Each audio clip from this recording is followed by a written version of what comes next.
Hey, what's up guys? Today I'll show you a zombie horror film, 28 weeks later. Spoilers ahead, watch out and take care.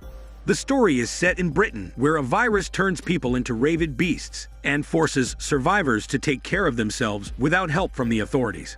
A married couple named Dawn and Alice are hiding with other survivors in a rural cottage.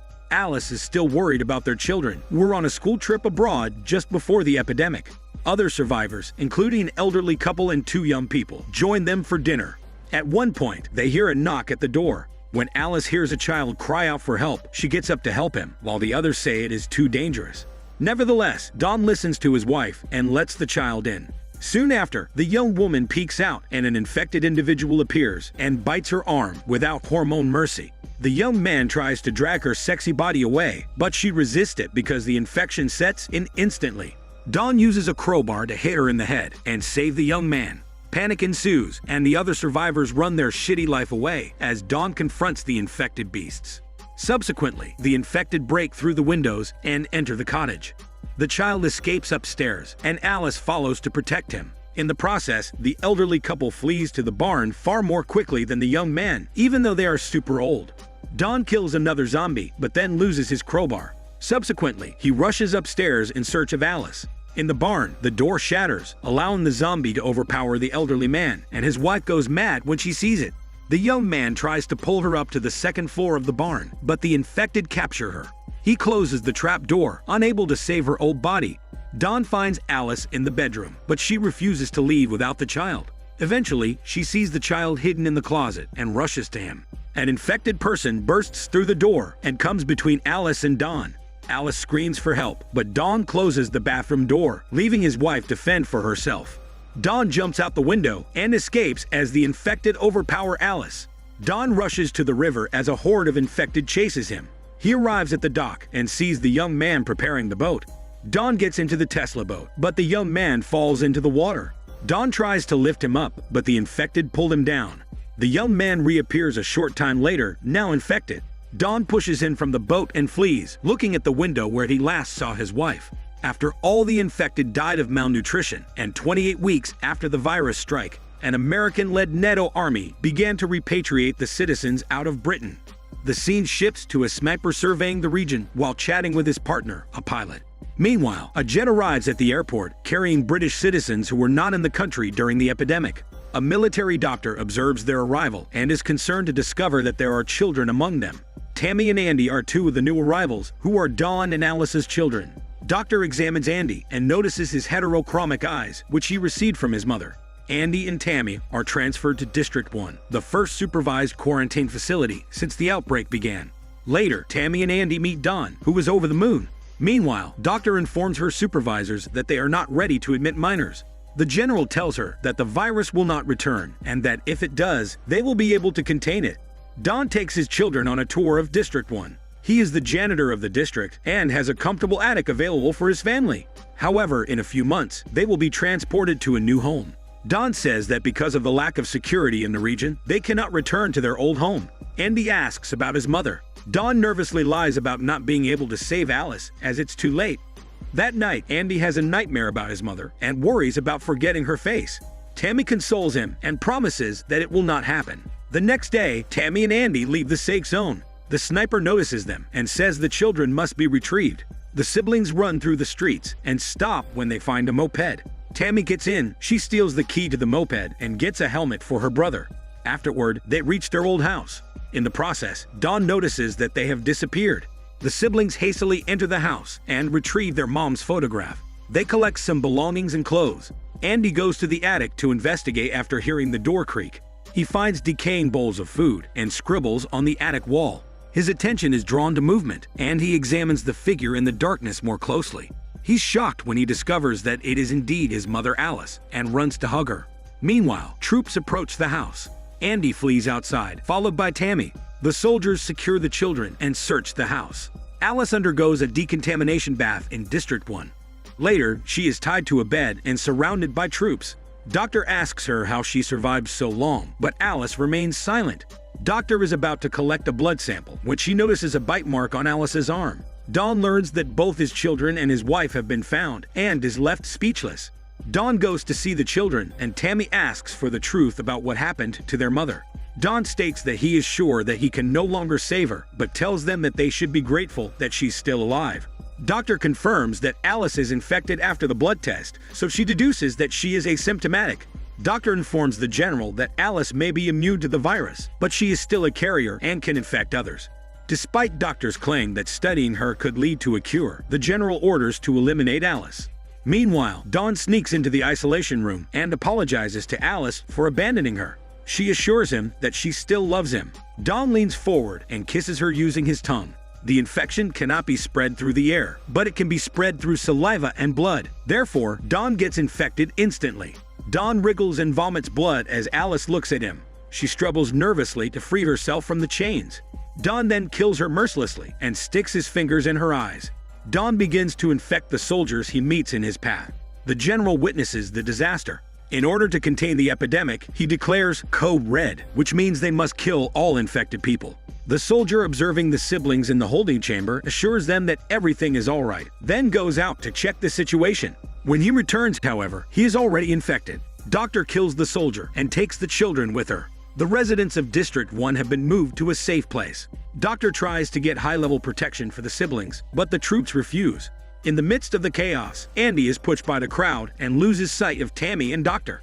For their safety, the residents are taken to a garage. The electricity goes off, leaving the terrified occupants in the dark. When soldiers close the doors, people start to panic. Meanwhile, Andy looks for a quiet place to rest. The door to the fire exit begins to shake, drawing the attention of Andy and another man. Andy approaches the door, while the other man shines his flashlight on it. The infected Don appears, banging furiously on the door. He pounces on the man with the flashlight, spewing blood on his face. With blood spilling all over the place, other people get infected, and the crowd panics.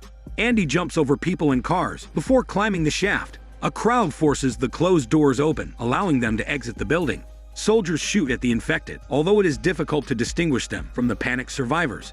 Doctor and Tammy exit the building. The general declares that all targets, infected or not, will have to be eliminated as the situation is worsening. Doctor discovers a radio and asks the soldiers to locate and evacuate Andy. In the process, Andy manages to get out through the ventilation ducts. The snipers receive orders to shoot everyone on the ground, and they begin shooting everyone, generating even more panic. A man calls Andy to enter a warehouse, but in the process, Andy is approached by an infected man. Fortunately, the sniper spots him and saves Andy, allowing him to escape. Other infected surround one of the soldiers, and the sniper is forced to shoot his comrade in the head to prevent the infection. At this point, the sniper can no longer bear the thought of killing innocents, so he abandons the mission. Andy explores the warehouse and runs into Doctor and Tammy. Tammy hugs her brother, grateful that he is unharmed. Andy informs Tammy that their father has been infected. The survivors are puzzled as to why the army is targeting everyone. Doctor explains that if the army cannot prevent the epidemic, they must exterminate everyone. They begin to devise a plan for how to avoid both the infected and the soldiers. At that moment, the sniper enters and warns them that they can avoid the zombie but not the soldiers during the night because they have night vision goggles. He offers to help them escape. Doctor, the siblings, and a couple of survivors are led out of the building by the sniper. He contacts his pilot friend, who informs him that the air cavalry has been ordered to bomb District 1. The pilot informs him that they have 4 minutes to leave the area and tells him to meet him in Regent Park. The group flees into the street, and a soldier starts shooting at them, trying to kill them. They hide in an alley, and the sniper realizes that the soldier is nervous, as he has failed to kill anyone despite firing numerous shots. The sniper asks a man to run across the street in a zigzag so that the soldier will reveal his position, but the man is terrified and refuses.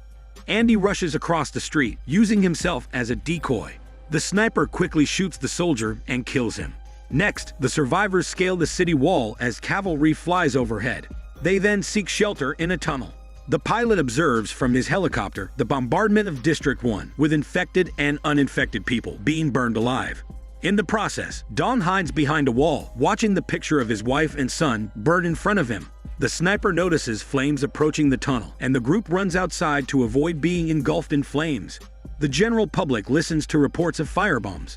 According to a webcam, some of the infected have escaped the firebombs and are tearing down the barricades. The next morning, the survivors finally reach Regent Park.